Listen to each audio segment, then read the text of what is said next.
После провала мирных переговоров с французским правителем, английский король Генрих V вторгся во Францию. Претендуя на титул французского короля, Генрих вступил в борьбу за нормандское герцогство, которое считал принадлежащим ему по праву. В августе 1415 года 28-летний Генрих во главе 4000-й армии высадился в устье реки Сены и осадил порт Арфлер, бывший ключом к Нормандии. Осада затянулась, и город капитулировал лишь 22 сентября. Весть о взятии Арфлера быстро дошла до Парижа. Французы собрали в Руане крупные силы и начали преследовать английскую армию, чтобы блокировать ее у реки Сомы, не допустив ее продвижения к порту Кале. Войска встретились 24 октября близ деревни Азенкур. Весь день шел проливной дождь, и оба командующих стали ждать до утра. Англичане были истощены длительным переходом, недостатком провианта и болезнями, поэтому их боевой дух был невысок. Но они должны были вступить в бой, чтобы отвести армию в Кале, пока к французам не подошли подкрепления. Французы были лучше вооружены, кроме того, они численно превосходили английское войско, поэтому французская знать была уверена в быстрой и решительной победе. Точно определить численность французской армии затруднительно. Известно, что около 20% французов составляла тяжело вооруженная конница. Но отсутствие дисциплины и неповоротливость феодальных построений не позволяло полководцам проводить сложные маневры. Французы также располагали огромным количеством пехоты, состоявшей из плохо обученных крестьян. В бою их использовали лишь для второстепенных целей. Помимо крестьян, французы имели хорошо обученных пехотинцев городских гарнизонов, а также профессиональных воинов, вооруженных различными формами древкого оружия. В составе этой пехоты присутствовали и лучники, однако большее предпочтение французы отдавали арбалету. Английская армия в основном состояла из профессиональных воинов. Большая часть английских пехотинцев была вооружена длинным луком, доказавшим свою эффективность. Большинство стрелков почти не имело доспехов. Остальная часть пехоты сражалась копьями, пиками, алебардами и мечами. Была в наличии и немногочисленная тяжелая кавалерия. Французы выстроились в три линии. Несмотря на то, что по плану сражения лучники и арбалетчики должны были располагаться перед тяжелой конницей, они оказались размещенными сзади и в результате не приняли участие в битве. Французские рыцари, подогреваемые жаждой мести за погибших ранее отцов и дедов, настояли на сражении в первых рядах. Поэтому командующий французов Шарль д'Альбре поставил в передний край тяжелую рыцарскую кавалерию. Войско построилось в колонну по 200 воинов в ряд. В тесном пространстве, зажатом между зарослями ивняка по одну сторону и болотами по другую, рыцари и дружинники расположились очень плотно. Англичане заняли узкую полоску земли шириной 700 метров, окруженную лесом. Генрих V разместил свои главные силы в порядке, похожем на боевой порядок англичан в битве при Креси. Отряды тяжело вооруженных воинов чередовались клиньями лучников. Воины центра располагались в линию по 4 человека глубиной и до 200 солдат шириной. На флангах были поставлены английские и валлийские лучники, укрепившие свои позиции рядами деревянных кольев, врытых в землю под острым углом к противнику. Построение англичан было удачным, поскольку узкое пространство сковывало действия французской конницы, к тому же глубокая грязь недавно вспаханного поля затрудняла ее маневренность. Энциклопедия Британика оценивает численность английских и французских войск соответственно в 6 и 20 тысяч человек. В ожидании подкреплений французские войска 3 часа после восхода солнца простояли на месте. Это позволило англичанам переместиться в самое узкое место поля на расстоянии выстрела из лука. Английский король был вынужден пойти на этот рискованный шаг. Для защиты от атаки французов лучники вкопали в землю колья, за которыми ощущали себя в большей безопасности.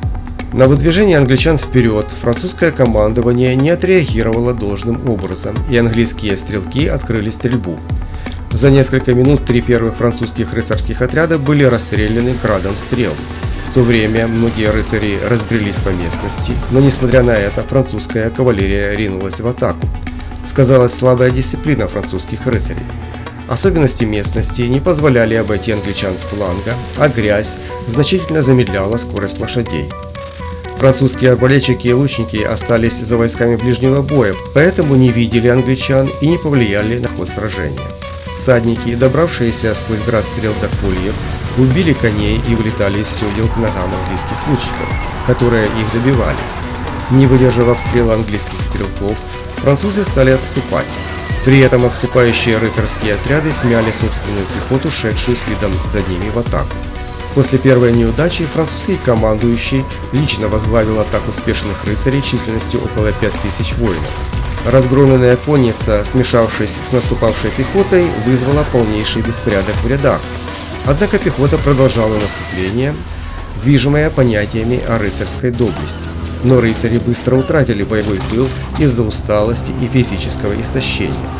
Прежде чем вступить в рукопашную схватку, французы в тяжелых доспехах под градом стрел вынуждены были преодолеть по грязи расстояние в 300 ярдов. При этом на меньшем расстоянии убойная сила и точность стрельбы английских лучников были еще выше.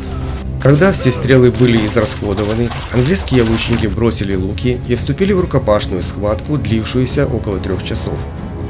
Несмотря на незначительные потери от вражеских стрел, наступающие рыцари были физически истощены пешим переходом, поэтому с трудом обращались со своим оружием. Вооруженные топорами и мечами легко вооруженные английские лучники имели преимущество перед уставшими, закованными в броню французскими рыцарями. На помощь лучникам пришли английские рыцари и воины. Упавшим в грязь французов было трудно подняться на ноги.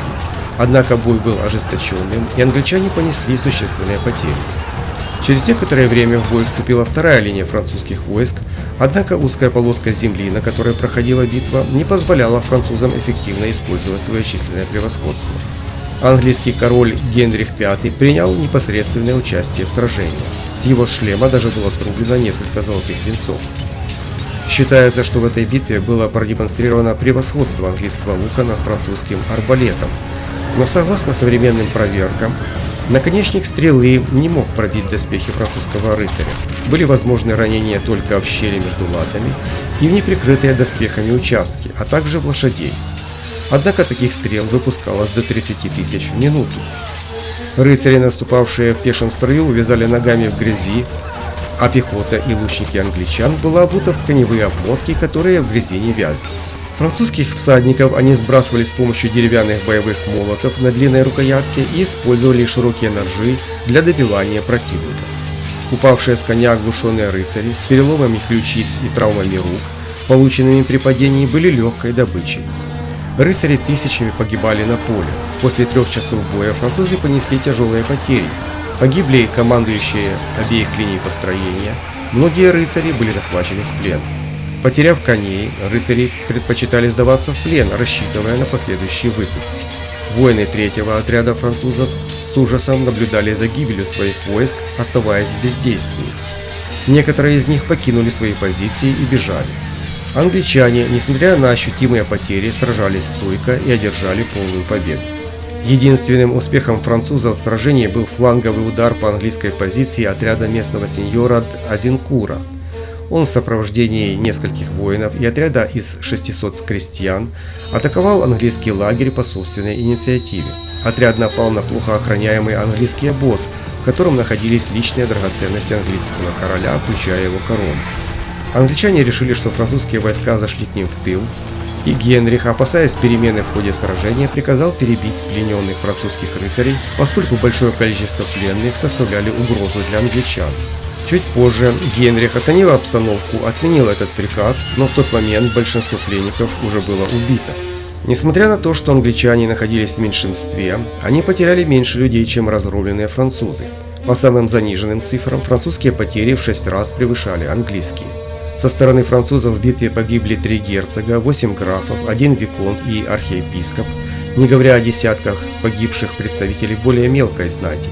Франция также потеряла значительное число высших представителей военного командования. Количество плененных оценивается до 2000 человек, среди которых был герцог Орлеанский.